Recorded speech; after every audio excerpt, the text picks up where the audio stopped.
मैं कह रहा हूं, मैं बात करने के लिए तैयार हूं। क्या मेरे किसी निर्णय पर पहुंचने से समाधान होगा योगी जी, तो कल मैं टिकट कटा के आपके पास आ रहा हूं। मैं 100 मौलाना को भी लेके आ रहा हूं कि योगी जी ने बयान दिया और विपक्ष हंगामा कर रहा। विपक्ष में कौन है?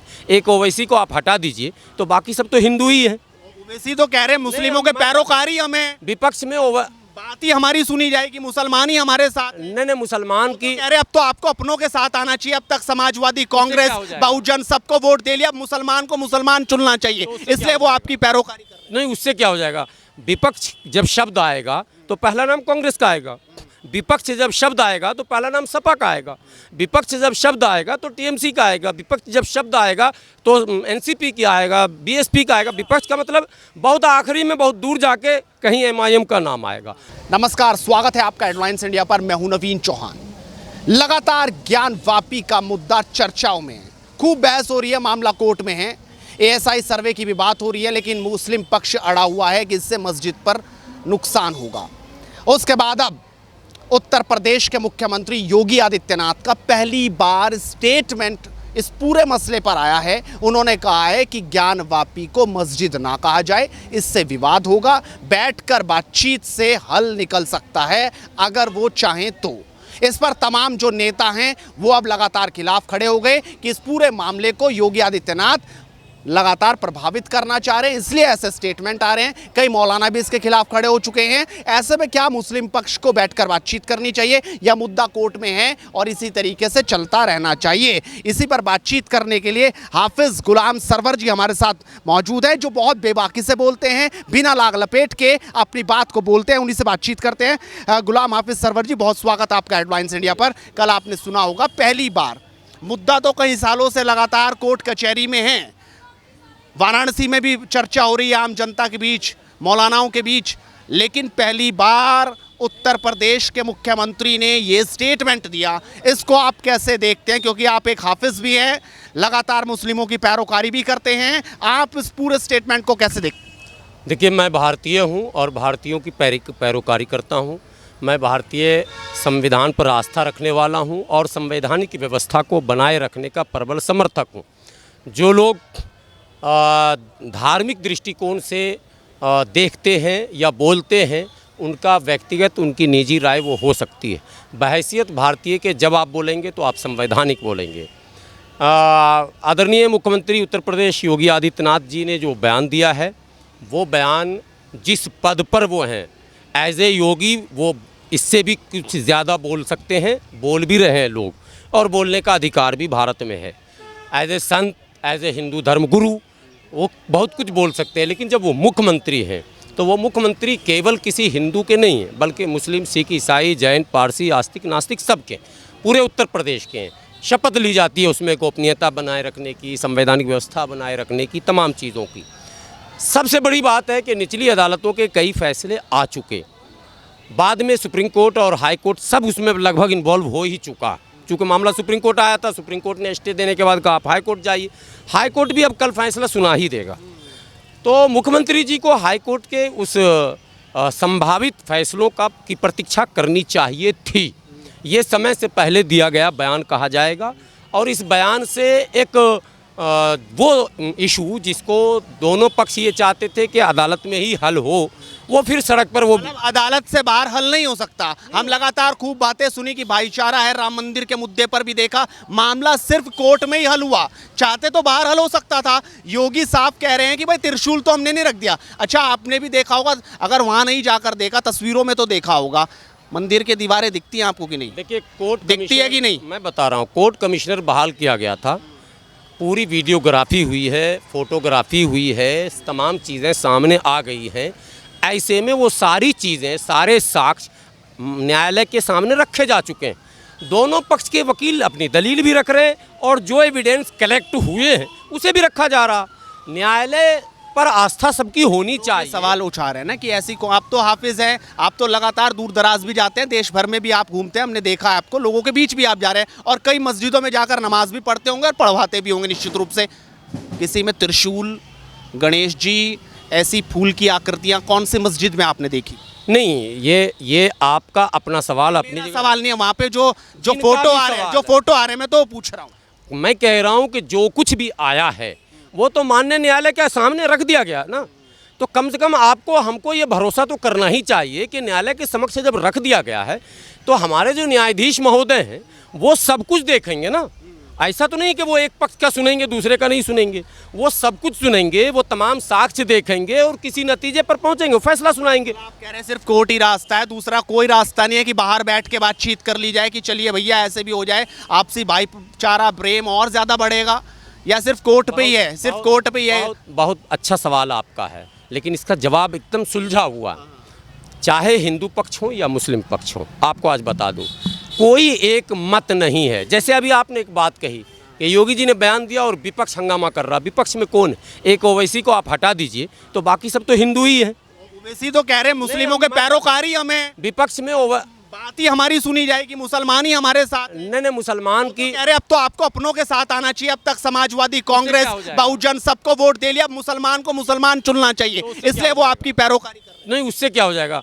विपक्ष जब शब्द आएगा तो पहला नाम कांग्रेस का आएगा, विपक्ष जब शब्द आएगा तो पहला नाम सपा का आएगा, विपक्ष जब शब्द आएगा तो टीएमसी का आएगा, विपक्ष जब शब्द आएगा तो एनसीपी का आएगा, बीएसपी का आएगा। विपक्ष का मतलब बहुत आखिरी में, बहुत दूर जाके कहीं एमआईएम का नाम आएगा।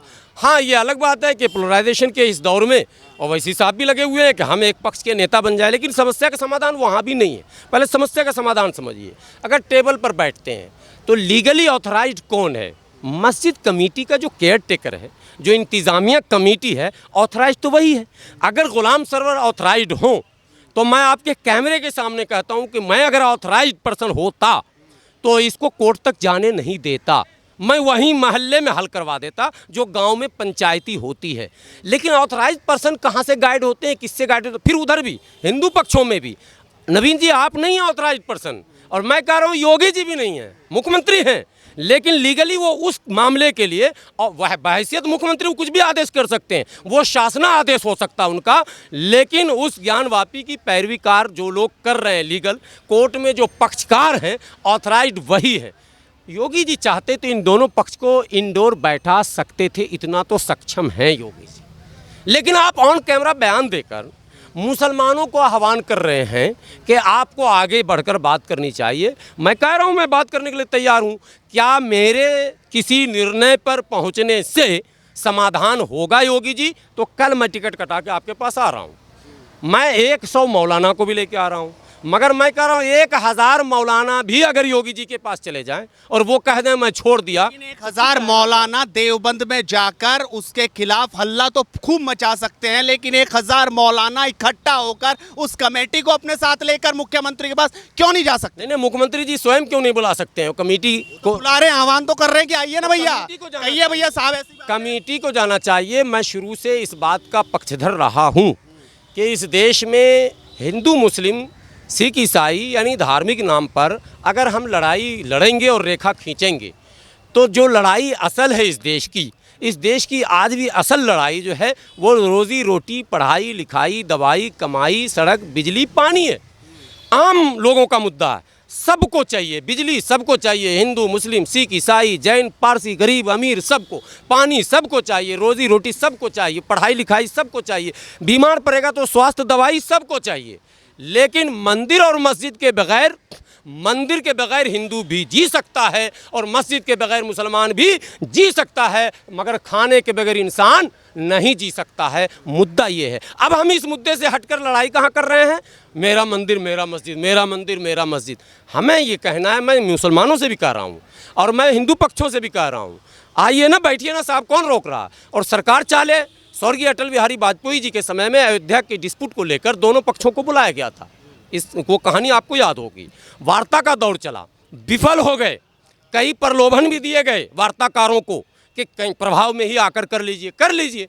उसके बाद अंतिम दौर में मोदी जी की सरकार में श्री रविशंकर जी के नेतृत्व में फिर एक कमेटी बनी थी।